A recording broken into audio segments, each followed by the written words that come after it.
Alors, est-ce que Richard Ferrand doit être président du Conseil constitutionnel, choisi par Emmanuel Macron, adoubé par Alain Juppé, qui a été nommé par ce même Richard Ferrand en 2019, alors que Ferrand était président de l'Assemblée, critiqué tout de suite par Marine Le Pen, interrogée cet après-midi aux 4 colonnes à l'Assemblée. Je n'approuve pas la dérive qui consiste à systématiquement nommer des politiques au Conseil constitutionnel. Voilà. Le Conseil constitutionnel n'est pas une maison de retraite de la vie politique, et le Conseil constitutionnel se doit d'avoir au moins une apparence de neutralité. Bon, maintenant c'est une dérive qui s'est installée. Chacun nomme un politique en fait de son choix. C'est le choix d'Emmanuel Macron, c'est le choix de la présidente de l'Assemblée nationale, c'est le choix du président du Sénat. Donc on a aujourd'hui un cénacle qui va être exclusivement politique, alors que c'est un cénacle qui est censé être un cénacle juridique. Du côté du camp présidentiel, Marc Ferracci, interrogé aujourd'hui sur TF1.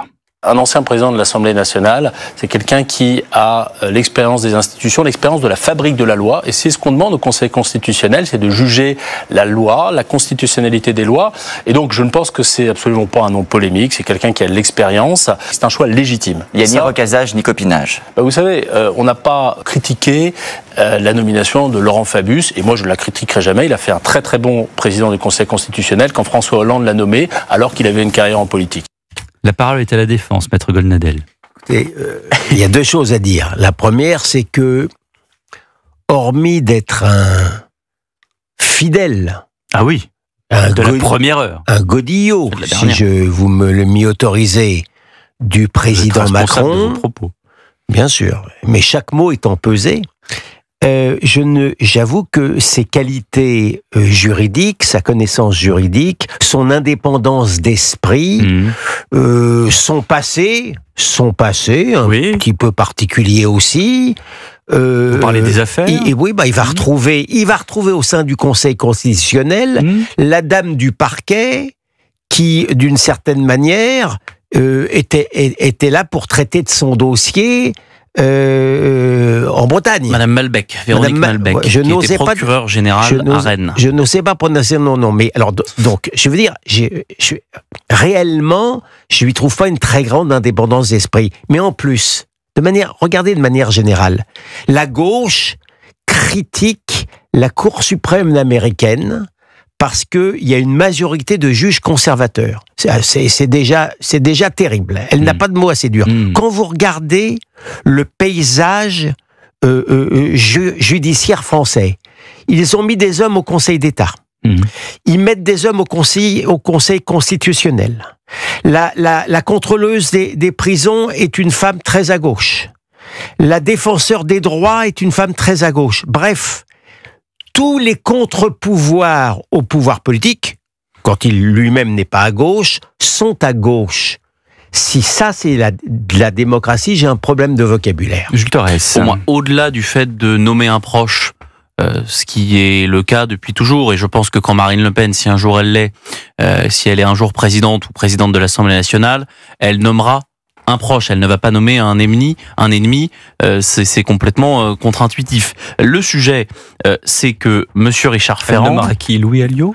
Peut-être, pourquoi pas. Le sujet, c'est la surpolitisation du Conseil constitutionnel depuis maintenant une trentaine d'années.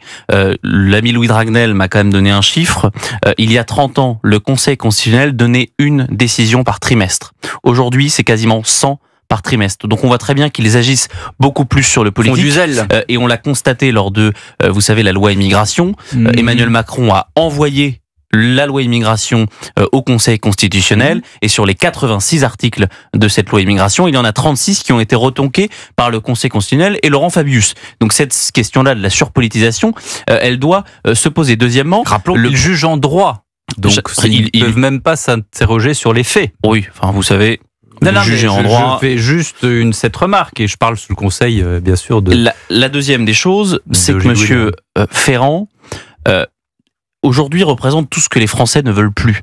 C'est-à-dire que c'est le retour dans l'ancien monde, c'est quelqu'un qui, rappelons-le, s'est écarté de la vie politique parce qu'il a perdu aux élections législatives en Bretagne, dans une circonscription qui pourtant lui était très favorable. Les Français lui ont dit qu'ils ne voulaient plus le voir, et il est revenu, donc il rentre là par la grande porte au Conseil constitutionnel. Avec quelle légitimité? Il n'a plus aucune légitimité. Il n'a pas une légitimité de grand juriste, et il n'a même pas de légitimité politique. Alors justement, sur sa légitimité de grand juriste, Dominique Chagnolot, professeur de droit constitutionnel, invité de Dimitri Pavlenko ce matin sur Europe 1. M. Ferrand, il a fait 2 études de droit, ce qui est déjà pas mal, 2 années, c'est important. Oui. Il a été journaliste à Automoto, bon, c'est très utile d'ailleurs pour les réparations au Conseil, mais surtout, il a dirigé les mutuelles de Bretagne avec l'affaire que l'on sait, qui a été classée, prescrite. Le procureur général était Madame Malbec, qui l'a nommé au Conseil constitutionnel. Depuis juillet 2024, il est président du conseil de surveillance d'un groupe de cliniques privées, et il a une société de consulting qui lui rapporte, mais je crois qu'il la fermerait probablement, j'espère, bien sûr. Oui. Donc, il n'a pas le profil, si vous voulez, à aucun point de vue. Donc, c'est vraiment la République des copains, et ça nuit beaucoup à l'autorité du Conseil constitutionnel. Bon, mais c'est dit. Hein. Et le troisième sujet, c'est que c'est le seul, Richard Ferrand, qui en 2023 proposait de modifier la Constitution pour que le président de la République puisse faire 3 mandats d'affilée. Le fameux. Donc je ne sais pas moi si on se rend compte demandé de la déconnexion au moment où Emmanuel Macron est plus impopulaire que jamais, où on le voit bien, les députés macronistes, ils nous parlent, ils se font quasiment huer sur les marchés. Donc nommer Richard Ferrand aujourd'hui au Conseil constitutionnel, avec le salaire mirobolant que confère le Conseil constitutionnel, plus les retraites qu'il a déjà de l'argent du contribuable, je trouve que c'est nourrir encore une fois ce sentiment de rejet de la classe politique que les Français ont, et à raison depuis maintenant plus de 8 ans. Peut-être qu'il y a une façon de mettre fin à tout cela, c'est que on peut supprimer, on a dit 1000 fois qu'il fallait supprimer le Sénat, maintenant c'est le Conseil constitutionnel. Peut-être que ça n'est pas au président de choisir forcément le futur président du Conseil constitutionnel, parce que dans ce cas-là, non mais c'est-à-dire que Emmanuel Macron, il s'est inspiré ou pas, j'en sais rien, mais Donald Trump qui aussi a mis des juges à la Cour suprême, qui s'est entouré pour avoir une sorte de panel les auditeurs, utile. Il faut quand même dire aux auditeurs que le président du Sénat, Gérard Larcher, nomme une personne également, et que Yaël Braun-Pivet, présidente du Sénat. Philippe Bas pour Gérard Larcher et Madame Wischniewski pour Yaël Braun-Pivet, ce sont les choix. Non mais la chose qu'on ne peut pas contester au président Macron, c'est son sens de l'amitié.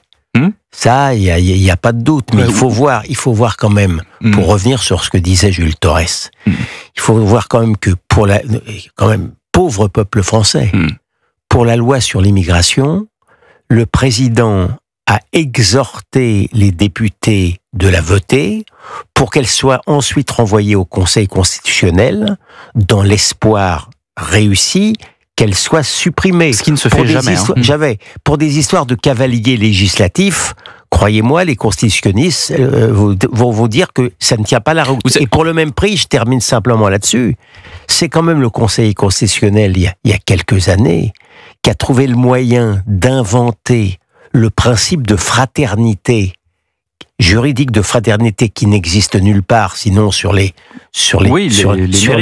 mairies, mais qui n'existe pas en droit constitutionnel, pour permettre. C'est inscrit quelque part dans liberté, égalité, oui, mais il n'y a pas de valeur juridique.